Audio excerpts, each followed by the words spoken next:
Eddie, come here. I want you to meet the wedding planner. The two most important people in my life set eyes on one another. Welcome to Ms. Mojo, and today we're counting down our picks for J.Lo's most romantic cinematic outings, ranking them from the least memorable to the very best. Look, I know I didn't make a great first impression, but to be fair, you do glow and those are amazing shoes. Number 12, Gigli. It's turkey time. Huh? Gobble, gobble. Released in 2003 at the peak of the Bennifer mania, this film was supposed to be a star-making moment for one of Hollywood's hottest couples. Instead, it became one of the most infamous box office disasters in cinema history, grossing just over $7 million against a $75.6 million budget. Ben Affleck plays a bumbling mobster, J.Lo plays a hired gun sent to babysit him, and somewhere in the chaos, the two are supposed to fall in love. You don't tell me what to do, okay? Don't tell me what we might do. Don't tell me what we're supposed to do. Don't tell me what we maybe should do. Don't ever tell me nothing. Alas, the chemistry that made tabloids explode somehow evaporated entirely on screen. Critics absolutely eviscerated it, and it swept the Razzie Awards the following year. You know what? Creating a scene right now would be a bad thing. Yeah, that's right. Number 11, The Backup Plan. This film had all the ingredients of a breezy, feel-good rom-com, and somehow still managed to fumble the recipe. Okay, so you have a boyfriend or something? Just tell me, I can take it. No. Or you just know you're not interested in me? You're making a big mistake. I'm very interesting. Lopez stars as Zoe, a woman who gets artificially inseminated and then meets the man of her dreams on the same day. Alex O'Loughlin plays her love interest, Stan, and while he's charming enough, the two never quite generate the kind of electric spark the story desperately needs. You're kind of hard to read right now. Well, I really want to kiss you, but it smells like cheese in here. The film leans heavily on broad physical comedy and sitcom-style misunderstandings, which might have worked in a different era but felt oddly dated even for 2010. Even though Lopez herself is likable throughout and the film isn't unwatchable by any means, it's simply not memorable. You're fine, forget it, I'll get out. But not because you're right, but because I'm in a terrific mood and you're ruining it. Number 10, What to Expect When You're Expecting. Can you feel it? We're gonna be a family. Oh yeah, real soon. This 2012 ensemble comedy borrowed its title from Heidi Murkoff's iconic parenting guidebook and assembled a staggering cast, including Cameron Diaz, Jennifer Aniston, Elizabeth Banks, Anna Kendrick, and of course our queen J.Lo. Lopez plays Holly, a woman navigating the emotional roller coaster of international adoption alongside her husband Alex, played by Rodrigo Santoro. You know, I know you've been so worried about saving Yeah, but in we're the house. in this together. Here I am, trying to get ready for something that's gonna be... Oh my God! What? I knew it! You're not even ready? Her storyline is genuinely one of the film's more emotionally grounded threads, bringing a tenderness that contrasts nicely with the broader comedic chaos happening elsewhere in the movie. The problem is that with so many storylines competing for screen time, no single arc gets enough room to breathe or fully develop. Still, Lopez brings warmth and authenticity to her role, and her scenes are consistently among the film's most affecting. I could work with that. Right? Mm-hmm. Yeah, that sounds good. So does that mean you like us? I don't see any red flags. Number 9, Second Act. In this feel-good crowd pleaser, J.Lo plays Maya, a big box store employee who gets a shot at her dream career after a fake resume lands her a high-powered gig. I couldn't agree more. I mean, the market's only getting more competitive. And consumers are only getting smarter. Oh, yes, they are. The fish-out-of-water premise is well-worn territory, but Lopez commits to it so fully that she elevates the material considerably. Her chemistry with co-star Milo Ventimiglia keeps the romance simmering nicely, and Leah Remini is hilarious as her best friend Joan. However, Second Act stumbles in its third act, which pivots into melodrama. You act like you don't have a choice.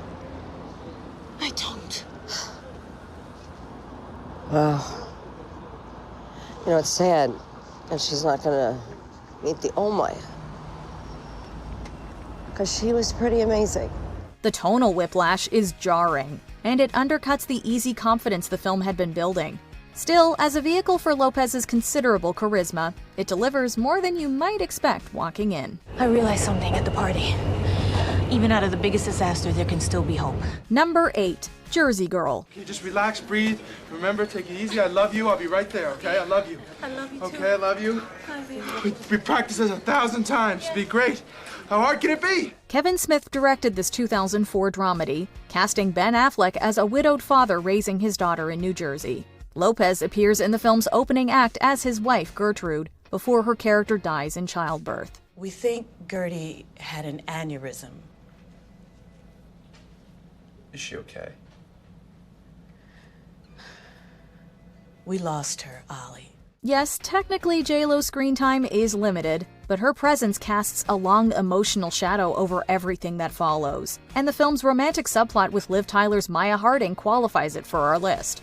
Unfortunately, critics were so primed to dismiss anything associated with Affleck and Lopez in that era that many barely gave it a fair hearing.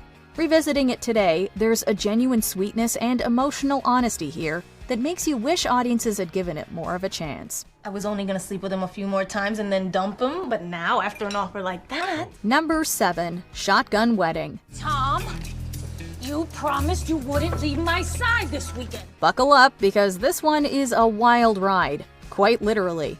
The 2022 action comedy pairs Lopez with Josh Duhamel as a couple whose destination wedding is spectacularly derailed when their families are taken hostage. We need to get off this island. It might help that I got this grenade for us.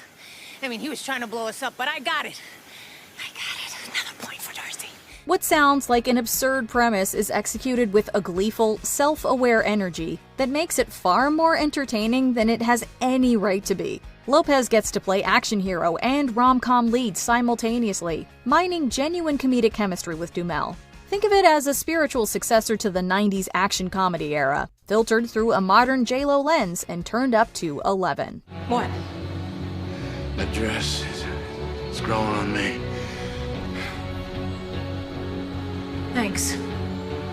I wanted something less traditional. Number 6. Monster-in-Law. Hey, do you think your mother liked me? Of course, why?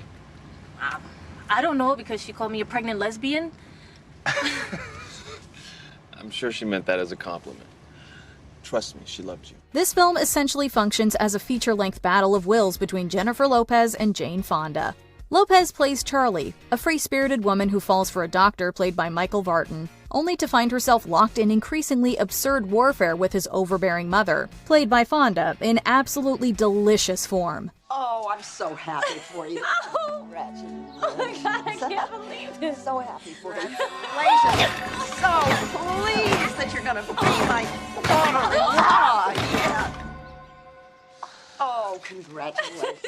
Fonda is the secret weapon of this entire film. She chews scenery with the precision of a seasoned theater veteran and makes every single one of her scenes an event. Lopez, to her credit, holds her ground beautifully, and the escalating countermoves between the two leads generate some genuinely laugh-out-loud moments. Wanda Sykes also deserves a special mention for being a scene stealer as Fonda's sardonic assistant Ruby. It's pure, unashamed fun. Come on, weather girl. I'll buy you a box of wine.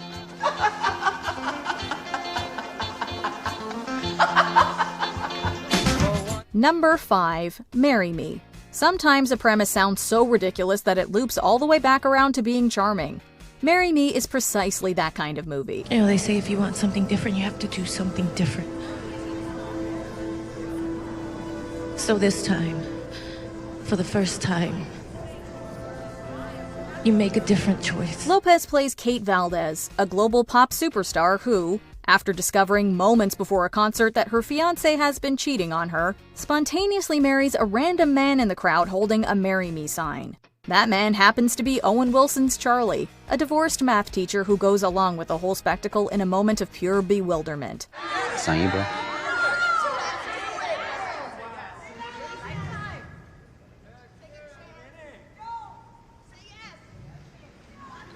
Okay.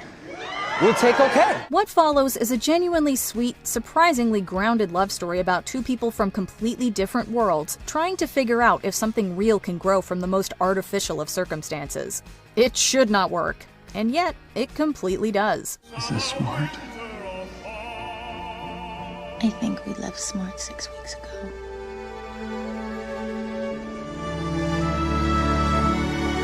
Number 4. Office Romance. You're very, impressive. You glow. Wow. Even the most terrifying CEO in the building isn't immune to falling in love. In Office Romance, Lopez plays Jackie Cruz, a perfectionist airline boss who falls hard for Daniel, the company's ambitious new lawyer, played by Brett Goldstein of Ted Lasso fame. Come on, don't tell me you're one of the people who never dance. I am trying my best to do the right thing. We're just dancing. Directed by Ol Parker and co-written by Goldstein, it's a breezily watchable film carried effortlessly by two exceptional leads with genuine, unexpected spark. It plays things a little safe, which is the only reason it's not higher, but as a fun, feel-good Netflix watch, it absolutely delivers. I must have done something pretty incredible in my last life to end up here with you. Like I must have been Gandhi or something. I do worry that means I have to come back as a worm in my next life just to balance things out. Number 3. Shall We Dance? What would you like to work on tonight? Well, in my opinion, Chick, I think since we're beginners that a good idea would be... Maybe the waltz. There's something almost magical about watching Jennifer Lopez dance with Richard Gere, and this 2004 romantic drama leans into that magic with an elegance that sets it apart from the broader comedy of many of her other films. Lopez plays Paulina, a ballroom dancing instructor who becomes the unlikely source of inspiration for Gere's disillusioned lawyer John. What made you want to dance? You? Looking out that window right up there. You can see it from the train. Every night, I'd come home from work and I'd look for you. Lopez is luminous in the role, poised, graceful, and quietly commanding in every single scene she inhabits. Paulina doesn't share a conventional romance with John, which might disappoint some viewers expecting a more traditional payoff. But that restraint is actually what makes the film so beautifully affecting. It's a rich, contemplative film and absolutely one of Lopez's finest hours on screen. Paulina. Hi, nice to meet you. Come on, let's go. Number 2. Maid in Manhattan. Few films in Lopez's filmography feel as effortlessly confident as this modern fairy tale. Thank you for being here. Well, I only came to tell you that you and me can't go anywhere beyond this evening. Just can't. Oh, then you should have worn a different dress. She plays Marissa Ventura, a maid and single mother working in a Manhattan hotel. She catches the eye of a senatorial candidate played by a supremely charming Ray Fiennes after he mistakes her for a wealthy guest. Weren't you just saying what a beautiful day it was? Oh, you're going out? Weren't you saying how you wanted to stretch your legs? Yeah. Well, if your husband wouldn't mind, She doesn't have a husband. I don't have a husband. Well, I insist then. Come with us, if you're free. The Cinderella framework gives the film a storybook warmth, but what really elevates it is Lopez's deeply grounded, thoroughly believable performance. She makes Marissa feel like a real woman with real stakes rather than a fairy tale prop. Fiennes, in a rare rom-com outing, proves unexpectedly wonderful in the genre, bringing genuine levity to a role that could have been one-dimensional. It's a stone-cold classic. Was any of it real? Yeah, it was real.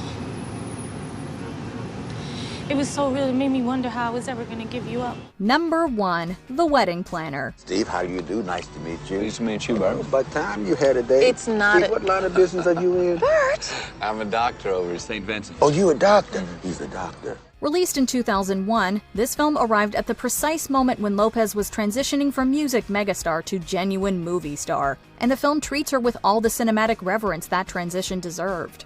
She plays Mary Fiore, a meticulous wedding planner who commits the cardinal sin of falling for the groom-to-be, played by a spectacularly handsome Matthew McConaughey at the peak of his rom-com powers. It was a dance. Hoop-de-doo. Didn't mean anything. Then why'd you almost kiss me? The chemistry between the two leads is nothing short of electric. Every glance, every awkward encounter, every stolen moment fizzes with a romantic tension that still holds up decades later. Charming, timeless, and impossibly romantic, The Wedding Planner is J.Lo at her absolute best. What does Steve want? I want to dance. With you. Is your favorite Jennifer Lopez rom-com higher or lower than you expected? Drop your thoughts in the comments below.